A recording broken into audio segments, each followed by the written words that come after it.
representatives to vote in favor of this energy innovation, which is essentially just establishing a carbon fee for fossil fuels in the country. And so it was requested that this be brought to you all to review. So, you know, this can be similar to the resolution that we passed last year, but we can also choose to change it. We can choose to not pass it or not support it. But our council members are curious to hear the view on this resolution from the perspective of this committee. So I just wanted to put that on your radar, just in case. I included that template also for you all to review on your own time. I will say that I don't believe that a lot of cities have passed that template as it's written, but I think it was the basis of some of them. Some of them reference not the specific legislation, but they support the idea, which is what Greensboro did. So there have been a variety of approaches. I'll also note that there was originally a point in the resolution that was passed by this committee last year that included this, but it was taken out. I believe a council member, that was one of the points that they disagreed with initially when it was brought to council the first time, and so it was removed before it was approved. So that's just a little bit of background there. And I wanted to just bring that up now because I don't know, you know, how many discussions this will be worth to you guys, but I figure that if some of you guys have a heads up, great. But yeah, just for a little bit of explanation about what that is. But yeah, other than that, I think Amber and Kira, you all heard me say only 2 more folks had said they would come anyways, and unfortunately those folks aren't here yet. So I'll let you guys ask any questions at least. I don't want to waste your time though this evening. So yeah, I'll open it up to you guys. I have a question. It was much, you know, for me, just kind of being a layperson, it was much, but why was it rejected? Do you know why that it was thrown out or rejected? What was the points, or was it overall, or any idea? Yeah, to put it delicately, I think it related to the fact that last year was an election year. Okay. Which can influence, you know, I think the public's perception maybe a little bit more. Kind of what I'm trying to get at is, like, were there obvious changes that needed to be made that they would accept, or was it something other like that? Honestly, the specifics were not really given, at least not to myself. I'm sure that there were some, but again, I think it had more to do with, you know, maybe they didn't want to alienate certain voters or groups like that, I think is what it more related to rather than actual points. Understood.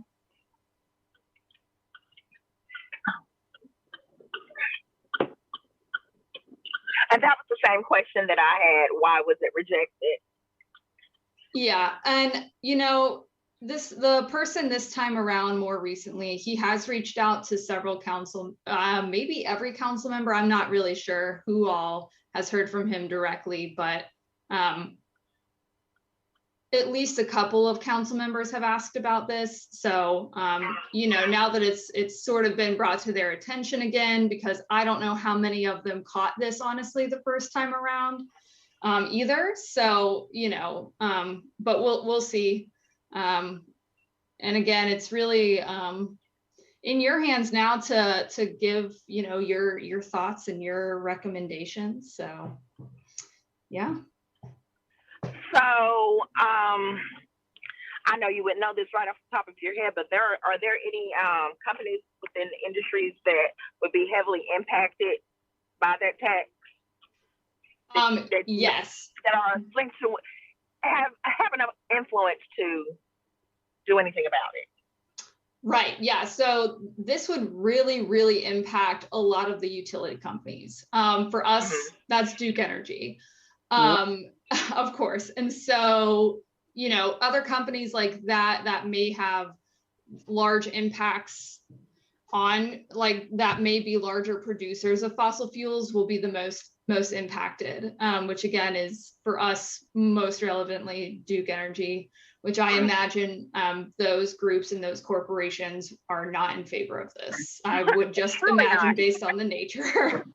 Yeah. I mean, they may be. They just send the difference, the tax to us, to the taxpayers. So yeah, but okay, it's all about.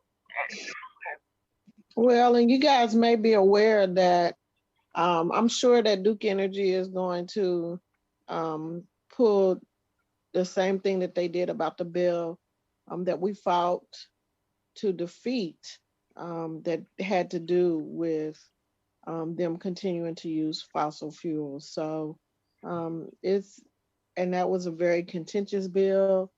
A lot of negotiation went into creating the less bad bill. So it wasn't necessarily a good bill, but it was less bad than when it came to the floor the first time. So I'm sure that they will put the full weight behind stopping anything that will occur at the state level in regards to any kind of tax on fossil fuels. Yeah, they've been under a lot of scrutiny, right, this year with their, they have several planning processes that happen regularly, and that's fallen on this year. But there's also been some bills at the state legislature that have been heavily impacting Duke Energy too. So again, they've really been under a lot of scrutiny this year. So I think that coupled with what Amber has said is absolutely true.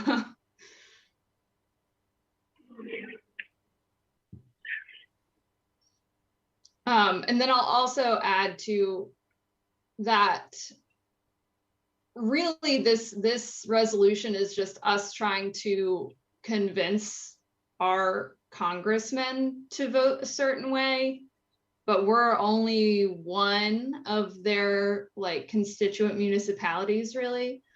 So there's that to take into consideration too. And they are not obliged to vote in favor or against, you know, even if we do pass this, and even if, you know, all these other places in North Carolina do pass. So, you know, there's no certainty attached to this either, which, you know, in that sense too, it is a little different than that resolution that was passed last year, because that one more directly applied to, you know, setting city goals and city targets for our operations and impacting more local things. And this one is not at all like that. So that's a pretty big difference too.